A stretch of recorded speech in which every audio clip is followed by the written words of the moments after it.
This is CGTN, China Global Television Network.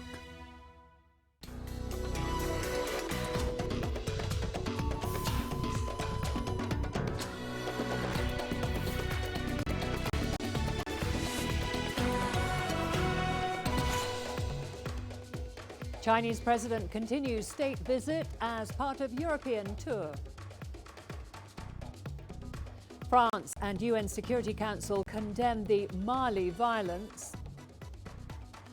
And while the risk of waterborne diseases in Mozambique increases, aid agencies begin to move tons of aid in and around Beira. Hello and welcome to CGTN. This is Africa Live and I'm Karen Roberts in Nairobi. Also coming up in the programme. In business, initial findings on cause of deadly Ethiopian Airlines crash set to be released. And in sport, we take a look at what South Africa's national blind cricket team is doing to get back to the top level. Chinese President Xi Jinping has wrapped up day 2 of his state visit to France. It's part of a 6-day European tour to boost trade. President Xi was the guest of honour at a state dinner hosted by French President Emmanuel Macron. Xi Jinping toasted the friendly and fruitful discussions. He also said China attaches great importance to its relations with Europe. CGTN's Stefan de Vries reports now from Paris. Chinese President Xi Jinping's European trip brought him from Italy to Paris on Monday for meetings with French President Emmanuel Macron. The Chinese president was welcomed with full honors and a ceremony at the Arc de Triomphe. The two leaders traveled to the presidential palace and discussed topics ranging from nuclear power to trade. Europe is a major pole in our multipolar world, and it is one of China's most important partners. This is why I chose Europe for my first foreign visit of 2019. Macron faces a challenge of balancing Beijing's growing global reach and a desire to deepen EU-China cooperation. French President Macron said China has agreed to lift an embargo on French poultry. I thank President Xi for his help in this sector, which is important for both our countries. Macron on Monday also called for a strong Europe-China partnership, which should be based on strong multilateralism and a fair and balanced trade. Before meeting with Macron, Xi stopped in Monaco for talks about the economy and the environment. Well, in the talks between the two leaders, Xi also stressed the need to further develop a good relationship. He highlighted the importance of political mutual trust and pragmatic cooperation. Xi said the two parties should uphold and take care of each other's core interests and seek common ground while reserving differences. Former French Prime Minister of France, Jean-Pierre Raffarin, says given the uncertain international environment, it's important that France and China continue to work closely together. President Emmanuel Macron will also visit China in the second quarter of this year, as he promised to do once a year. Just as important, this year, the two countries are marking 55 years of diplomatic relations. 2019 is also a year facing a complex international environment, and there are many difficulties in international affairs.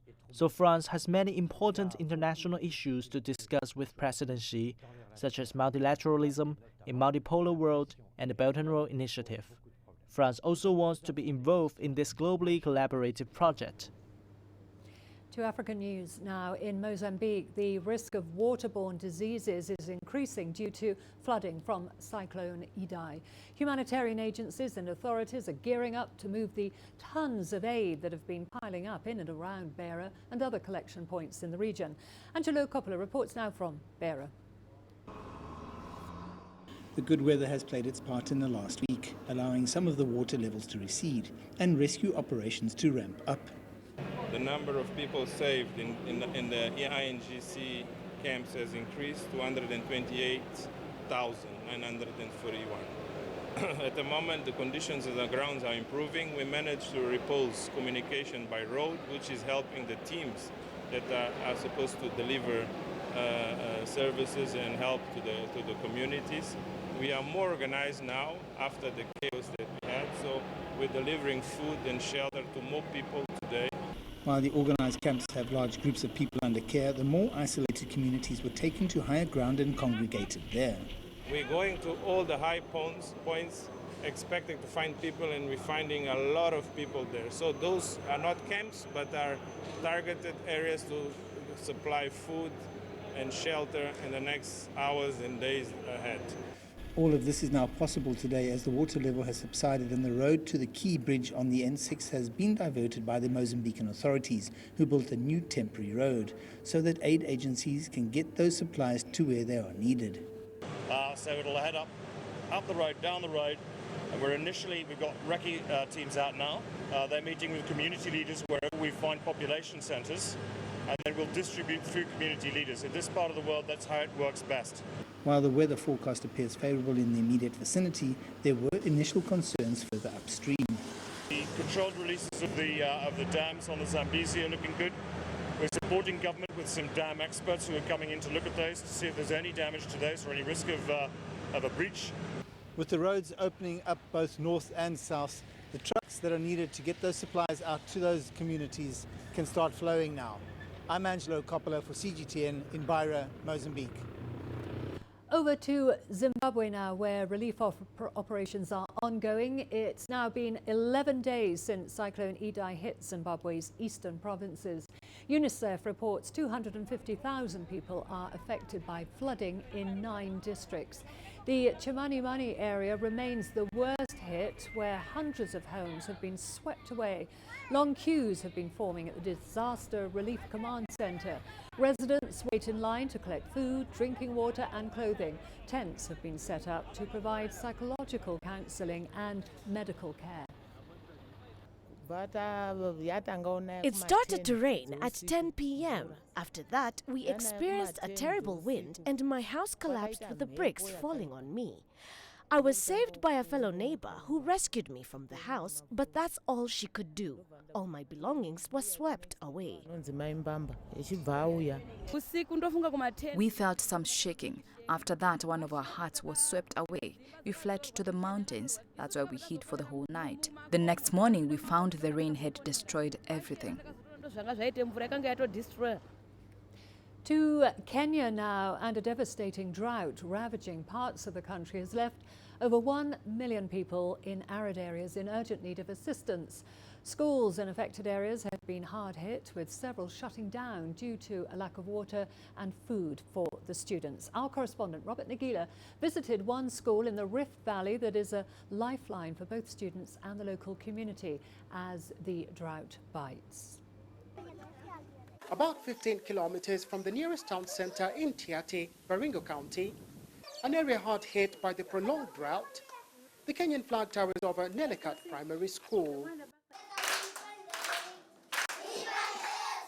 With only 2 classrooms made of iron sheets, pupils take turns learning. The head teacher says the student population has dropped drastically in recent months as a result of the drought. Many children left with their parents. In this area, they practice nomadism. So during a drought, parents moved the family seeking food for their animals, as we don't have a boarding school. As they wait for their turn in the classroom, these students engage in extracurricular activities. A government-sponsored school feeding program caters for their lunch. Be the only meal of the day, and the reason some parents have sent their children to school. They're among the lucky ones. Several schools in the area have shut down due to lack of water. In arid areas, schools such as this one are a vital resource for the community. They not only provide education for the children, but food and water for surrounding areas. When the dams dried up, the water the government supplies, we decided to share with the community. You can't refuse. Some are very old, others are very young. When they hear we have water, they bring their jerrycans. Behind the main block, on top of the school's water tank, a young boy draws water from the tank for community members. Water delivered 24 hours earlier by the government is almost over, and they hope to be resupplied soon.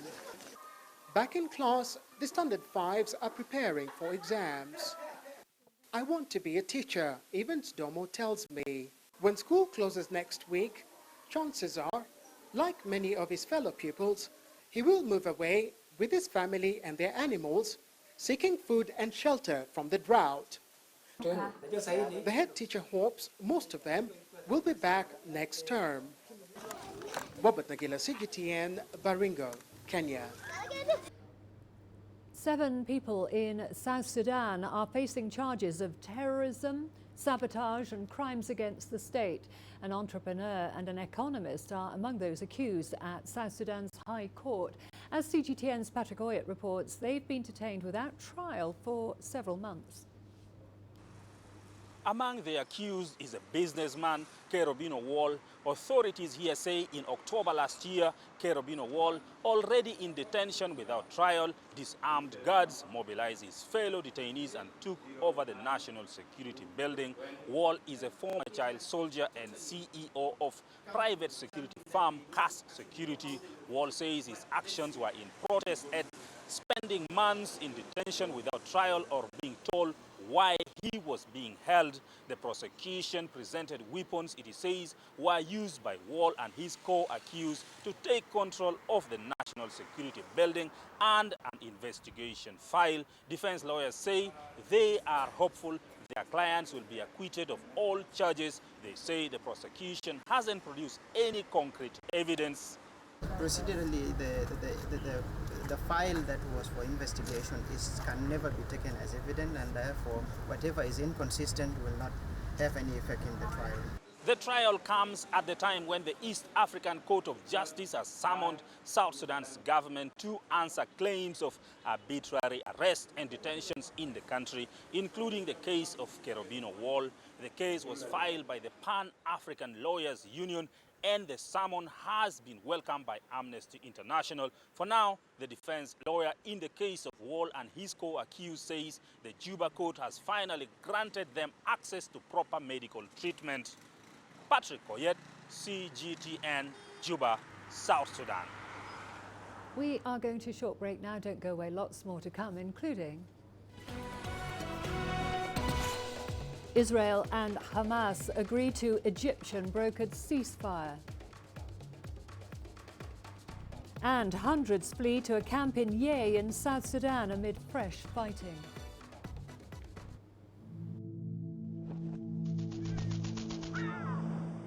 How will your world change today?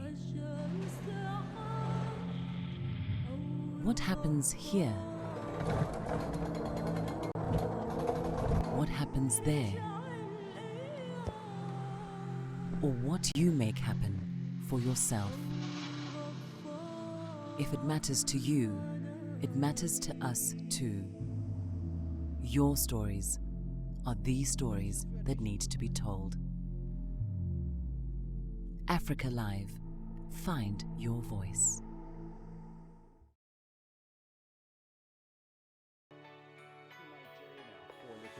Data out of the country. With a dedicated and diverse team of anchors, CGTN now brings Africa to the palm of your hand. I'm Penina Karibe in the heart of Nairobi, which is bustling. From everyday heroes to the continent's most powerful figures, we bring their voices to you. We haven't changed. And this is something most of us are very excited about. We bring you news that's changing perspectives.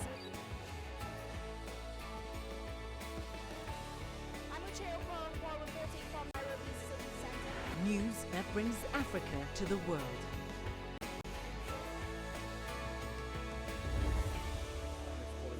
CGTN. See the difference.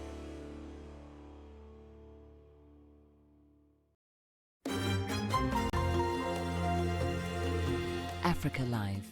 Find your voice.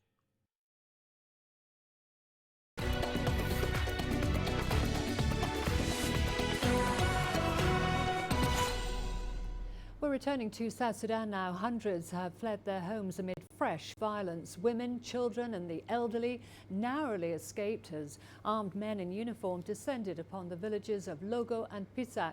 CGTN's Brian Toussaint reports.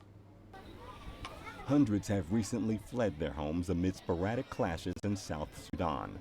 Without food and water, some have traveled up to 18 kilometers to reach a camp at the Episcopal Church in the city of Yei. Many of the displaced are women, children, and the elderly. I even don't think about myself, but my children. I'm just here without any cash, and I do not know how to pay school fees for the remaining 2 children. I don't have a house here. Where will I go? I'm even in need of food, but who will give it to me? Forcing people to leave their homes and burn their food, burn their shelters, and loot everything. Literally everything is looted from our people, including livestock. What is happening in Yei, we don't understand. What is the agenda for Yei? We don't know.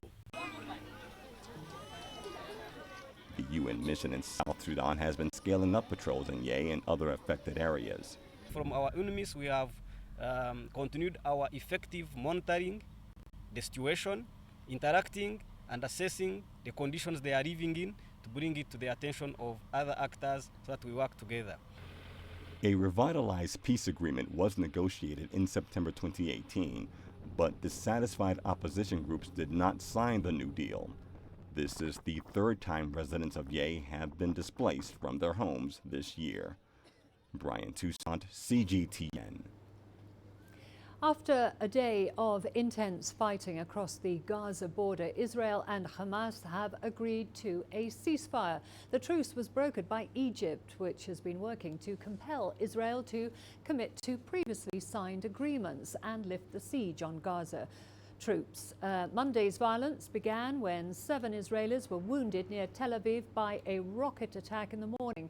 Israel then responded with airstrikes on the Palestinian enclave of Gaza and by deploying extra troops to the border. The escalation came just 2 weeks before an election in which Prime Minister Benjamin Netanyahu is seeking re-election after a decade in power. I don't know what to tell you, where we're supposed to go, where we're supposed to live. Our children and families have become homeless. We do not know where to go anymore. Well, to discuss this further, we are now joined by Mohammed Hussein, who is a professor of political science at Cairo University. Thank you very much for joining us, Professor Hussein. Despite ceasefire reports, strikes and rockets continue. What do you think it will take for the ceasefire to hold? Well, Egypt is trying to negotiate a long-lasting ceasefire between the warring factions between Hamas and Israel. And Egypt is doing an excellent job in this regard. However, it has been the custom of Israel to violate any ceasefire under different pretexts. So I don't think that the ceasefire is going to hold very long because Israel is amassing 2 battalions on the surroundings of Gaza, and Israel is on the verge of attacking the Gaza Strip. I don't think that it is going to last long, but Egypt is trying to pressure Hamas and to negotiate with Israel to reach out for the United States to intervene in order to control Israel from further escalating and aggravating the situation in the Middle East. Well, given President el-Sisi's attempts to demonstrate solidarity with the besieged Gaza Strip, is Egypt's position as a strategic ally of Israel at risk, would you say? Well, Egypt is not a strategic ally of Israel. It is an alliance of comfort.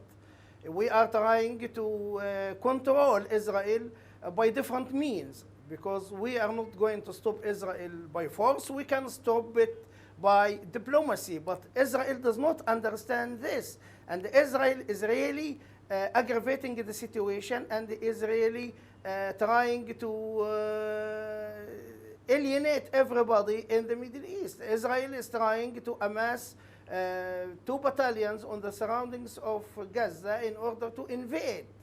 This is a very imminent invasion of Gaza. Israel has done this repeatedly before and has gone to nothing, because the Gazan people or the Hamas people are constituting a resistance bucket in the Arab world, and maybe the last resisting bucket, but it is going to continue until Israel is really and finally bridled and controlled. Well, so what can Egypt do? But Israel is never and will never be a strategic ally of Egypt. Well, there had been, as you know, an informal truce between Hamas and Israel, which led to relative calm. But as we're talking about now, we've got this uptick in violence. Experts are warning that the two might inadvertently get into a new war. Is the international community doing enough, would you say, to support peace efforts? Well, Israel has no regard for the international community. Israel is saying that it has certain objectives to achieve. Without achieving such objectives, is not going to relent. This means that Israel is not going to be controlled. And maybe the objectives could be the re-election of Benjamin Netanyahu, could be invading the Gaza Strip, could be further aggravating the situation and thereby forestalling any peaceful negotiation between the parties, and thereby also preventing the deal of the century from being concluded. Israel, at the time it needs the Arabs, it's still aggravating the Arabs, under the pretext that some rocket was launched from somewhere in Gaza and thereby wounding 7 Israeli soldiers or 7 Israeli people. Well, what Israel is doing? Now Israel should understand that if Hamas is able to reach Tel Aviv through rockets, that Israel is really in trouble now, and it will be in more trouble in the future. And if America is not going to control Israel, well, the Arabs have different allies, such as China, such as Russia, such as all peace-loving people in the world who can stop Israel and can prevent it from further escalating the situation and thereby maybe causing a major war in the Middle East. Okay, on that pessimistic note, thank you very much for your analysis. That was Professor Mohammed Hussein there, Professor of Political Science at Cairo University.